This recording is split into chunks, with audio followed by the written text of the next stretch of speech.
Hi friends, welcome to my channel. So AP ఎంసెట్లో BiPC కౌన్సిలింగ్కి సంబంధించి ఒక గుడ్ న్యూస్ అయితే రావడం జరిగింది. సో మనకి బైపీసీ కౌన్సిలింగ్లో బీఎస్సీ ఫిషరీస్కి సంబంధించి మనకి కౌన్సిలింగ్ నోటిఫికేషన్ రిలీజ్ చేశారనమాట. సో ఇంకా కౌన్సిలింగ్కి సంబంధించి ఆన్లైన్ రిజిస్ట్రేషన్ డేట్స్ ఏంటి, ఇంకా కౌన్సిలింగ్ మనకి ఏ సైడ్లో స్టార్ట్ చేస్తారు, అలానే కౌన్సిలింగ్కి ఎవరెవరు అప్లై చేసుకోవచ్చు, సో వీటి గురించి ఇప్పుడు డీటెయిల్గా తెలుసుకుందాం. సో ముందుగా మనకి కౌన్సిలింగ్ వచ్చేసి ఆంధ్రప్రదేశ్ ఫిషరీస్ యూనివర్సిటీ అనే సైడ్లో స్టార్ట్ చేస్తారనమాట.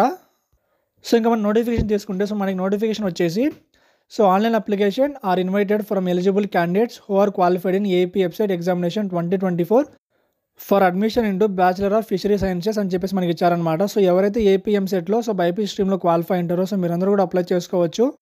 కౌన్సిలింగ్కి సంబంధించి మనకి ఆన్లైన్ రిజిస్ట్రేషన్ ప్రాసెస్ వచ్చేసి మనకి 24th జూలై నుంచి మనకి స్టార్ట్ చేస్తారనమాట. సో అలా మనకి ఫర్దర్ కౌన్సిలింగ్కి సంబంధించి ఇన్ఫర్మేషన్ బ్రోచర్ కావచ్చు, డీటెయిల్స్ కావచ్చు, డేట్స్ కావచ్చు, ఇవన్నీ కూడా మనకి ఆంధ్రప్రదేశ్ ఫిషరీస్ యూనివర్సిటీ సైడ్లో మనకైతే ప్రొవైడ్ చేస్తారు. ప్రెజెంట్ మనకి సైడ్లో ఎటువంటి అప్డేట్ కూడా మనకి రాలేదన్నమాట. కౌన్సిలింగ్ ఇంకా 4 days టైం ఉంది కాబట్టి మనకి 4 days టైంలో ఇవన్నీ కూడా మనకి అయితే అప్డేట్ చేయొచ్చు. కౌన్సిలింగ్ స్టార్ట్ చేసిన వెంటనే కౌన్సిలింగ్కి ఎలా అప్లై చేసుకోవాలి, ఇంకా అలానే కౌన్సిలింగ్కి సంబంధించి ఫీజు ఎలా పే చేయాలి, అలానే డాక్యుమెంట్స్ ఏవి అప్లోడ్ చేయాలి, సో వీటి గురించి నెక్స్ట్ డీటెయిల్ అయితే ఎక్స్ప్లెయిన్ చేస్తాను. అలానే కౌన్సిలింగ్కి సంబంధించి మీరు ఎవరికైనా అప్లై చేసుకోవడం రాకపోయినా, అలానే మీకు కౌన్సిలింగ్కి సంబంధించి ఫీ పే చేయడం రాకపోయినా నాకు ఇన్స్టాగ్రామ్లో మెసేజ్ చేయండి. సో నేను నా వరకు మీకు అయితే హెల్ప్ చేస్తాను. సో ఇది ఫ్రెండ్స్ ఏపీ ఎంసెట్లో బైపీసీ కౌన్సిలింగ్కి సంబంధించి బీఎస్సీ ఫిషరీస్ కౌన్సిలింగ్కి సంబంధించి అప్డేట్ అనమాట. సో కౌన్సిలింగ్ స్టార్ట్ అయిన వెంటనే మీకు అయితే ప్రతిదీ కూడా రెగ్యులర్గా అప్డేట్ చేస్తాను. ఇంకా మీకు వీడియో నచ్చితే లైక్ చేసి, షేర్ చేసి, సబ్స్క్రైబ్ చేయండి. Thank you.